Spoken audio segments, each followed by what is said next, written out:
पारंपरिक पद्धतीने नाही पण इन्स्टंट पद्धतीने तर बनवू शकतो ना। मिरची, लसूण, मीठ, ओवा, जिरा याची पेस्ट तयार करून घेतली मिक्सरला फिरून।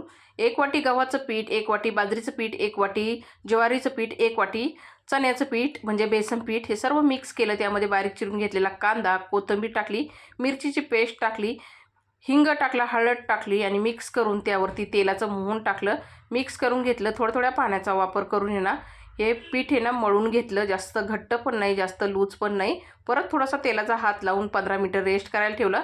एक कॉटनचा कपडा घेऊन त्यावरती ना पाणी शिंतळून एक छोटासा उंडा ठेवून मस्त असं धपाटं थापून घेतलं। जास्त जाड पण नाही, जास्त पातळ पण नाही।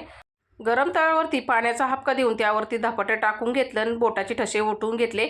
तेल सोडून दोन्ही साईडने आलटीपलटी करून क्रिस्पी कुरकुरीत धपाटं भाजून घेतलं। तर मंडळी, आमच्या इकडे याला धपाटे म्हणतात, तुमच्या इकडे याला काय म्हणतात ते कमेंट करून नक्की सांगा आणि या धपाटे खायला भेटूया पुढच्या व्हिडिओमध्ये। धन्यवाद।